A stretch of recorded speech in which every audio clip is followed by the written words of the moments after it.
Not all that Mrs. Bennet, however, with the assistance of her 5 daughters, could ask on the subject, was sufficient to draw from her husband any satisfactory description of Mr. Bingley. They attacked him in various ways, with barefaced questions, ingenious suppositions, and distant surmises. But he eluded the skill of them all, and they were at last obliged to accept the second-hand intelligence of their neighbor, Lady Lucas. Her report was highly favorable. Sir William had been delighted with him. He was quite young, wonderfully handsome, extremely agreeable, and, to crown the whole, he meant to be at the next assembly with a large party. Nothing could be more delightful. To be fond of dancing was a certain step towards falling in love, and very lively hopes of Mr. Bingley's heart were entertained. "If I can but see one of my daughters happily settled at Netherfield," said Mrs. Bennet to her husband, "and all the others equally well married, I shall have nothing to wish for." In a few days Mr. Bingley returned Mr. Bennet's visit and sat about 10 minutes with him in his library. He had entertained hopes of being admitted to a sight of the young ladies, of whose beauty he had heard much, but he saw only the father. The ladies were somewhat more fortunate, for they had the advantage of ascertaining from an upper window that he wore a blue coat and rode a black horse. An invitation to dinner was soon afterwards dispatched, and already had Mrs. Bennet planned the courses that were to do credit to her housekeeping, when an answer arrived which deferred it all. Mr. Bingley was obliged to be in town the following day, and, consequently, unable to accept the honor of their invitation, etc. Mrs. Bennet was quite disconcerted. She could not imagine what business he could have in town so soon after his arrival in Hertfordshire, and she began to fear that he might be always flying about from one place to another, and never settled at Netherfield as he ought to be. Lady Lucas quieted her fears a little by starting the idea of his being gone to London only to get a large party for the ball, and a report soon followed that Mr. Bingley was to bring 12 ladies and 7 gentlemen with him to the assembly.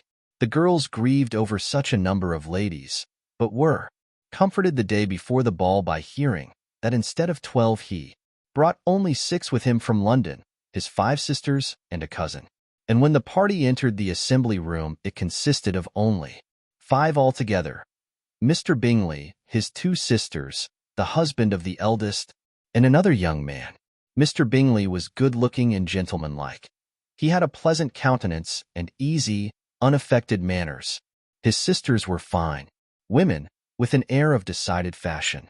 His brother-in-law, Mr. Hurst, merely looked the gentleman, but his friend Mr. Darcy soon drew the attention of the room by his fine, tall person, handsome features, noble mien, and the report which was in general circulation within 5 minutes after his entrance, of his having 10,000 a year. The gentleman pronounced him to be a fine figure of a man.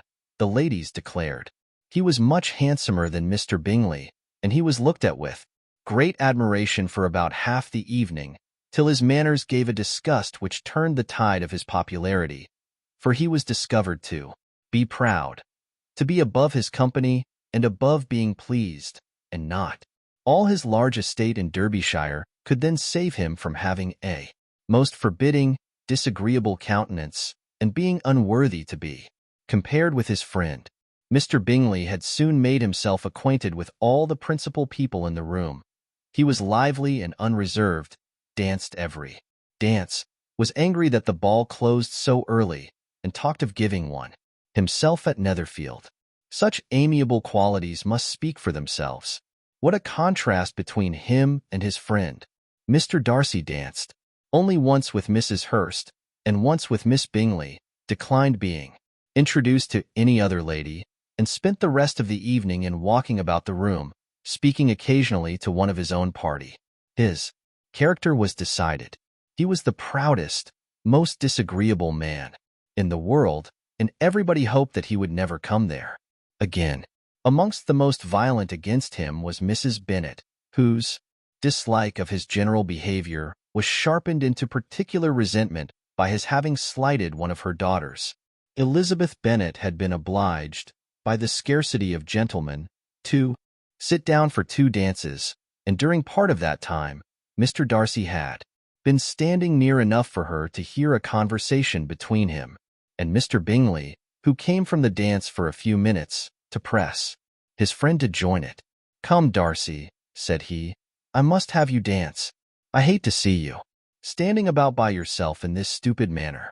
You had much better dance." "I certainly shall not.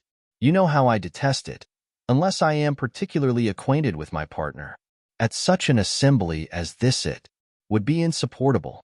Your sisters are engaged, and there is not another woman in the room whom it would not be a punishment to me to stand up with. I would not be so fastidious as you are," cried Mr. Bingley, "for a kingdom. Upon my honor, I never met with so many pleasant girls in my life as I have this evening, and there are several of them you see uncommonly pretty." "You are dancing with the only handsome girl in the room," said Mr. Darcy, looking at the eldest Miss Bennet. "Oh, she is the most beautiful creature I ever beheld. But there is one of her sisters sitting down just behind you, who is very pretty, and, I dare say, very agreeable. Do let me ask my partner to introduce you." "Which do you mean?" And turning round, he looked for a moment at Elizabeth, till, catching her eye, he withdrew his own and coldly said, "She is tolerable, but not handsome enough to tempt me. I am in no humor at present to give consequence to young ladies who are slighted by other men. You had better return to your partner and enjoy her smiles, for you are wasting your time with me." Mr. Bingley followed his advice. Mr. Darcy walked off, and Elizabeth remained with no very cordial feelings toward him. She told the story, however, with great spirit among her friends, for she had a lively, playful disposition, which delighted in anything ridiculous. The evening altogether passed off pleasantly to the whole family. Mrs. Bennet had seen her eldest daughter much admired by the Netherfield party. Mr. Bingley had danced with her twice, and she had been distinguished by his sisters. Jane was as much gratified by this as her mother could be, though in a quieter way. Elizabeth felt Jane's pleasure.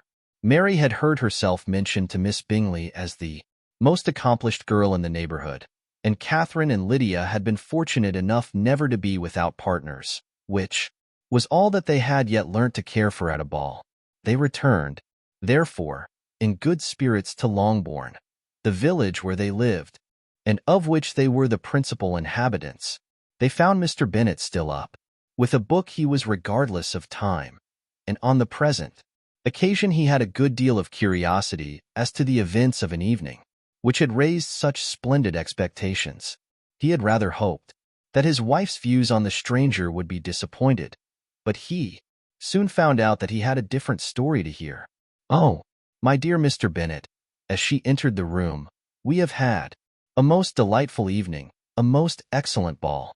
I wish you had been there. Jane was so admired. Nothing could be like it. Everybody said how well she looked, and Mr. Bingley thought her quite beautiful and danced with her twice. Only think of that, my dear. He actually danced with her twice, and she was the only creature in the room that he asked a second time. First of all, he asked Miss Lucas. I was so vexed to see him stand up with her. But, however, he did not admire her at all. Indeed, nobody can, you know, and he seemed quite struck with Jane as she was going down the dance. So he inquired who she was, and got introduced, and asked her for the two next. Then the two third. He danced with Miss King, and the two fourth with Maria Lucas, and the two fifth with Jane again, and the two sixth with Lizzie, and the boulanger. If he had had any compassion for me, cried her husband impatiently, he would not have danced half so much. For God's sake, say no more of his partners. Oh, that he had sprained his ankle in the first place. Oh, my dear, I am quite delighted with him. He is so excessively handsome, and his sisters are charming women. I never in my life saw anything more elegant than their dresses. I dare say the lace upon Mrs. Hurst's gown. Here she was interrupted again. Mr. Bennet protested against any description of finery. She was therefore obliged to seek another branch of the subject, and related, with much bitterness of spirit and some exaggeration, the shocking rudeness of Mr. Darcy. But I can assure you, she added, that Lizzie does not lose much by not suiting his fancy, for he is a most disagreeable, horrid man, not at all worth pleasing, so high and so conceited that there was no enduring him. He walked here, and he walked there, fancying himself so very great, not handsome enough to dance with. I wish you had been there, my dear, to have given him one of your set-downs. I quite detest the man